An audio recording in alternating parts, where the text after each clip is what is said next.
Dear students, so in this lecture video we are going to solve a problem on balancing of rotating masses acting on several planes along a shaft using Polygon's law. Okay, so in this problem we are going to balance four different rotating masses acting along a shaft in several planes with the help of two different rotating masses attached at different locations of the shaft. Okay, so this is the problem statement. A shaft carries four masses A, B, C, D of magnitude 200, 300, 400 and 200 kg respectively, and revolving at radii 80, 70, 60 and 80 mm in planes measured from A at 300, 400 mm and 700 mm. The angles between the cranks measured anti-clockwise are A to B 45 degree, B to C 70 and C to D 120 degree. So to balance the given four masses, balancing masses are to be placed in planes X and Y. So unknown location, so they are mentioned as X and Y. The distance between the planes A and X, that is X அப்படிங்கிறது first mass to be located for balancing is 100 millimeter. Between X and Y is 400 and between Y and D is 200 millimeter. If the balancing masses revolve at a radius of 100 millimeter, அதாவது balance பண்ணுறதுக்காக X and Y பிளேனில் attach பண்ணுற மாசஸோட radius 100 millimeter இருந்தது அப்படின்னா find their magnitudes and angular positions. So ப்ரீவியஸாக ஒரு problem சேனலில் இருந்திருக்கும். ஸோ அதில் வந்து செவரல் மாசஸை சிங்கிள் பேலன்சிங் மாஸ் வச்சு எப்படி பேலன்ஸ் பண்ணுறது அப்படிங்கிறத பார்த்துருக்கோம்.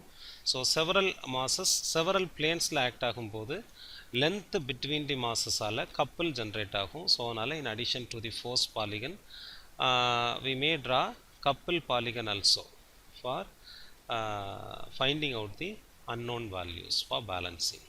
ஓகே, ஸோ ரெகுலர் ப்ரொசீஜரில் பாலிகன்ஸ்லாம் யூஸ் பண்ணி எப்படி இந்த ப்ராப்ளம் சால்வ் பண்ணலான்னு பார்க்கலாம். ஸோ கிவன் டேட்டா ஃபஸ்ட்டு டைரெக்டாக ட்ரா பண்ணிக்கிறேன். ஸோ ஏபிசிடின்னு 4 rotating masses are considered along shaft. So x and y லொக்கேஷனில் இப்போ அடிஷ்னலாக 2 மாசஸ் ஆட் பண்ண சொல்லியிருக்காங்க for balancing. So in between the planes எவ்வளோ டிஸ்டன்ஸ் அப்படிங்கிறத மார்க் பண்ணியிருக்கோம்ப்பா. A to b distance 300, a to c 400, A to D 700, A to X 100 millimeter, X to Y 400 millimeter, Y to D 200 millimeter. இந்த டேட்டாலாம் ப்ராப்ளத்தில் இருந்த data. Okay, then angular position ஏதாவது ஒரு மாசை ரெஃபரன்ஸாக வச்சுட்டு கரஸ்பாண்டிங்லி ரிமைனிங் மாசஸ் எவ்வளோ ஆங்குலர் பொசிஷனில் இருக்குது அப்படிங்கிறத ட்ரா பண்ணியிருக்கு. ஸோ ஃபஸ்ட்டு ஏ மாஸ் ரெஃபரன்ஸாக வச்சுருக்கோம். ஏன் அப்படின்னா a to b 45 degree, a to c 115 degree, அந்த வேல்யூஸ் எல்லாம் ப்ராப்ளத்தில் இருக்கும்ப்பா.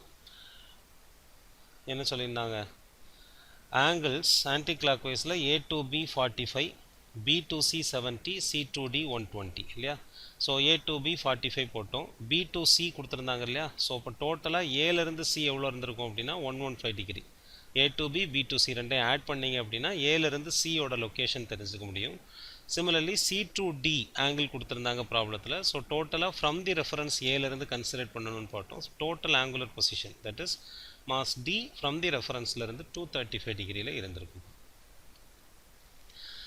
ஸோ ஆஸ் யூஷுவல் இந்த டேபிள் போட்டு ஸ்டார்ட் பண்ண போகிறோம் ப்ராப்ளம். டோட்டலாக ப்ராப்ளத்தில் இப்போ நம்ம சிஸ்டத்தில் கன்சிடர் பண்ண வேண்டிய masses 6 A B C D and the balancing masses are to be attached in the planes x and y for the purpose of balancing the system. கரெக்டாக? ஸோ அந்த ஆர்டர்லேயே கொடுத்துருக்கோம்ப்பா. ஸோ ஏக்கும் பிக்கும் நடுவில் எக்ஸு, சிக்கும் டிக்கும் நடுவில் ஒய், அப்படி தான் ப்ராப்ளத்தில் இருக்குது இல்லையா. அந்த அலாங் தி ஷாஃப்ட் என்ன டிஸ்டன்ஸில் லொக்கேட் பண்ணுறோமோ அந்த ஆர்டரில் கொடுத்துருக்கோம். So magnitude of the masses எதுக்கெல்லாம் தெரியும் அப்படின்னு பார்த்தீங்கன்னா ஏபிசிடிக்கு மேக்னிடியூட்ஸ் தெரியும். எக்ஸ் அண்ட் ஒயில் லொக்கேட் பண்ண வேண்டிய மாசஸ் வந்து அன்னோன், எம்எக்ஸ் அண்ட் எம்ஒய்னு அதை வச்சுக்கிறோம்ப்பா. ரேடியஸ் ஆஃப் ரொட்டேஷன் எல்லாத்துக்குமே தெரியும். ஏபிசிடி 4 மாசஸ்க்கும் கொடுத்துருந்தாங்க. ஸோ தென் பேலன்சிங் மாசஸை எந்த பொசிஷனில் அட்டாச் பண்ணணும் அப்படிங்கிறதையும் ப்ராப்ளத்தில் மென்ஷன் பண்ணியிருந்தாங்க. 100 millimeter ரேடியஸில். ஸோ 0.1 மீட்டர்னு போட்டிருக்கோம்ப்பா. So centrifugal force component, so previous ப்ராப்ளத்திலே சொல்லியிருப்போம், mc is equal to m omega square r but ஒமேகாங்கிறது ஆங்குலர் வெலாசிட்டி. ஸோ அது எல்லா காம்பனண்ட்டுக்குமே ஷாஃப்டில் அட்டாச் ஆகிருக்க எல்லா காம்பனண்ட்ஸ்க்கும் அது காமன் டேட்டா. ஏன்னா எல்லாமே ஒரே ஸ்பீடில் தான் ரொட்டேட் ஆகும் இல்லையா. ஸோ அதனால் அதை ஸ்கேல் பண்ணும்போது நம்ம காமனாக டிவைட் பண்ணி விட்டுடலாம் எல்லாத்துக்கும். ஸோ அப்போ நம்ம ஜஸ்ட் m இன்ட்டு ஆரை மட்டும் மல்டிப்ளை பண்ணாலே நமக்கு சென்ட்ரிஃபியூகல் ஃபோர்ஸ் காம்பனண்ட் கிடச்சிரும். So 200 into 0.0816 mx into 0.1 mx 300 into 0.0721. So அந்த மாதிரி just by multiplying the magnitude of the masses and radius of rotation we can compute the centrifugal force component corresponding to each mass. So force polygon draw பண்ணனும் அப்படினா நமக்கு எத்தனை sides இருக்கோ அதில் ஒரே ஒரு சைடு மட்டும் அன்னோனாக இருந்தது அப்படின்னா தான் நம்ம ஃபோர்ஸ் பாலிகன் ட்ரா பண்ண முடியும். ஏன் அப்படின்னா the closing side will be the unknown.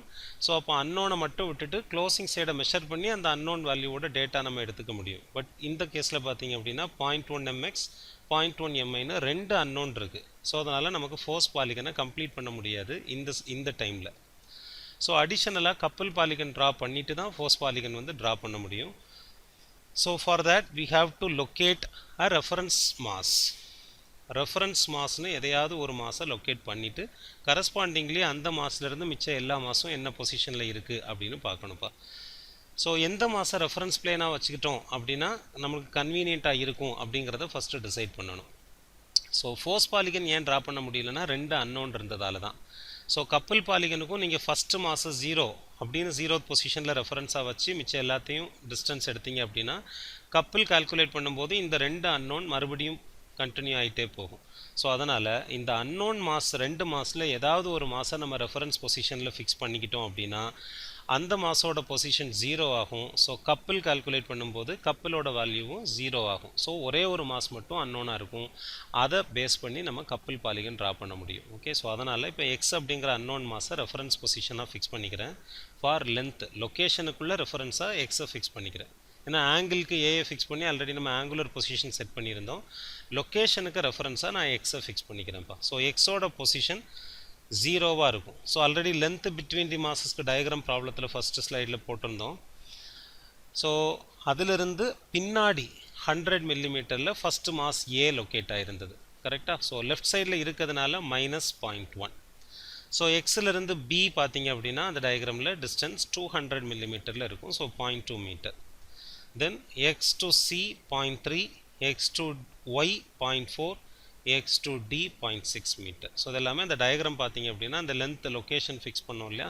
So அந்த டயக்ராம் பார்த்தீங்க அப்படின்னா உங்களுக்கு தெரியும் இந்த டிஸ்டன்ஸ் வந்து அது டயக்ராத்துலேருந்து இப்படி எடுத்து போட்டிருக்கோம். By considering the mass x அதோட பொசிஷனை ரெஃபரன்ஸாக கன்சிடர் பண்ணி பண்ணும்போது. கரெக்டாக? ஸோ கப்பல் அப்படிங்கிறது force into distance. Already force component வச்சுருக்கோம். இப்போ டிஸ்டன்ஸ் பிட்வீன் தி மாசஸ் தெரியும் from the reference. So c/ω² couple component. Just by multiplying the centrifugal force component by the distance we can get the couple components. So 16 into -0.1 -1.6 0.1 mx into 0 0. So correspondingly the couple component values for all the considered masses in the system are arrived. So இதில் பார்த்தீங்கன்னா ஒரே ஒரு unknown 0.04 MY இருக்கும். So இப்போ நம்ம draw பண்ண போகிற கப்பல் பாலிகனில் எத்தனை சைட்ஸ் இருக்கும் அப்படின்னு பார்த்தீங்கன்னா 1 2 3 4 5 சைட்ஸ் தான் இருக்கும். ஏன்னா ரெஃபரன்ஸாக கன்சிடர் பண்ணியிருக்க கப்பல் வேல்யூ 0வாக இருக்கும். ஸோ ரிமைனிங் 5 சைட்ஸுக்கு தான் நம்ம பாலிகன் ட்ரா பண்ண போகிறோம். அதில் 4 சைட்ஸுக்கு நமக்கு கப்பல் வேல்யூஸ் தெரியும். 5th இதை க்ளோஸ் பண்ணி நம்ம மெஷர் பண்ணி எடுத்துக்கலாம்ப்பா. எப்படி பண்ணுறோன்னு பாருங்கள். ஸோ ஃபஸ்ட்டு ஆங்குலர் பொசிஷனுக்கு ரெஃபரன்ஸ் ஏயாக வச்சுருந்தோம் இல்லையா ட்ராயிங்கில். ஸோ -1.6. ஸோ நம்ம எந்த பாயிண்ட்லேருந்து ஸ்டார்ட் பண்ணுறோமோ அந்த பாயிண்ட்லேருந்து டுவர்ட்ஸ் லெஃப்ட் சைடு ட்ரா பண்ணணும். எப்படின்னா -1.6 இருக்குது இல்லையா. ஸோ ஃபஸ்ட்டு O' அப்படின்னு கப்பல் பாலிகனில் ஆரிஜின் பாயிண்ட் செட் பண்ணிக்கிறேன். கரஸ்பாண்டிங் கப்பல் component for A mass is 1.6 units. So O' ரெஃபரன்ஸில் இருக்குது. 0 டிகிரினா ஃபஸ்ட்டு பாசிட்டிவ் சைடில் வரைவோம். பட் 0 டிகிரியில் மைனஸில் இருக்கிறதுனால நெகட்டிவ் சைடில் ட்ரா பண்ணி ஸ்டார்ட் பண்ணியிருக்கோம்ப்பா. ஸோ கன்வீனியன்ஸ் ஸ்கேலுக்கு ஃபிக்ஸ் பண்ணிவிட்டு O' towards left side 1.6 யூனிட்ஸுக்கு A'. Then A' reference mark பண்ணிவிட்டு அங்கேருந்து ஆன்டி கிளாக் வைஸ் டைரெக்ஷனில் 45 டிகிரி எடுத்து 4.2 யூனிட்ஸுக்கு செகண்ட் பாயிண்ட் வச்சுக்கலாம்ப்பா. This is point B'. கரெக்டாக? ஸோ தென் பி டேஷ்லேருந்து நெக்ஸ்ட் சி டேஷ்க்கு யூனிட்ஸ்க்கு கப்பல் பாலிகன் வேல்யூ காம்பனன்ட் தெரியும். ஸோ 115 டிகிரி ஆங்குலர் பொசிஷனில் 7.2 யூனிட்ஸுக்கு டேபிள்லேருந்து எடுத்திருக்க வேல்யூ பண்ணணும் c dash. Then c dash பொசிஷனில் இருந்து 235 டிகிரி ஆங்குலர் பொசிஷனில் 9.6 யூனிட்ஸுக்கு டி டேஷ். ஸோ 4 சைடும் வரைஞ்சிட்டோம். எக்ஸுக்கு கரஸ்பாண்டிங் கப்பல் பாலிகன் காம்பனன்ட் கிடையாது. ஸோ அதனால் the closing side will be the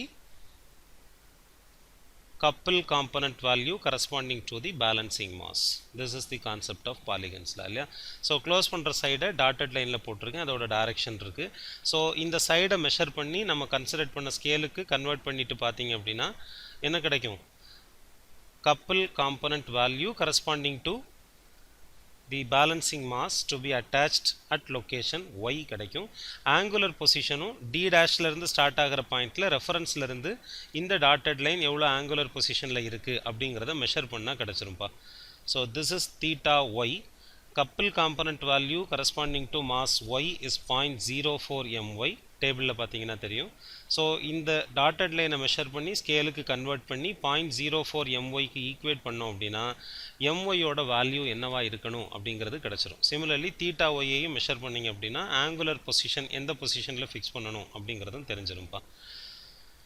so from the measurement my should be 182.5 kilogram, theta y 348 degree. ஓகேயா.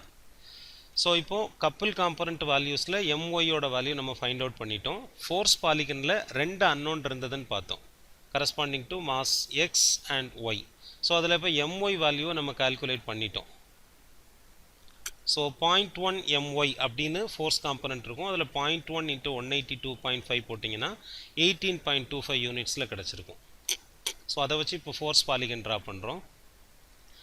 So force component எல்லாமே பாசிட்டிவில் இருக்கும். அதனால் அன்லைக் கப்பல் பாலிகன் நெகட்டிவ் சைடு ட்ரா பண்ணாமல் டைரெக்டாக பாசிட்டிவ் சைடு ட்ரா பண்ணிடலாம்.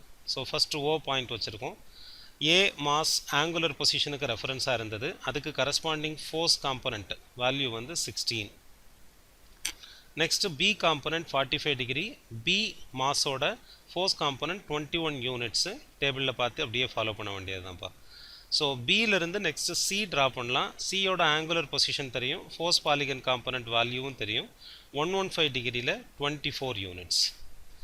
ஸோ அது முடிகிற இடம் சி.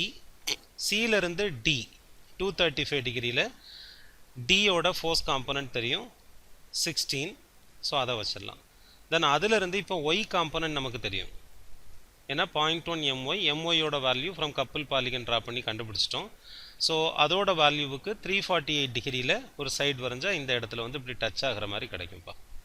ஸோ 1 2 3 4 5 சைட்ஸ் வரைஞ்சாச்சு. இப்போ 6th side will be the closing side, that is the balancing mass. So இப்போ வந்து எக்ஸோட எக்ஸ் லொக்கேஷனில் ஃபிக்ஸ் பண்ண வேண்டிய பேலன்சிங் மாஸோட பொசிஷனும் மேக்னிடியூட் தான் நம்ம ஃபைண்ட் அவுட் பண்ணணும்.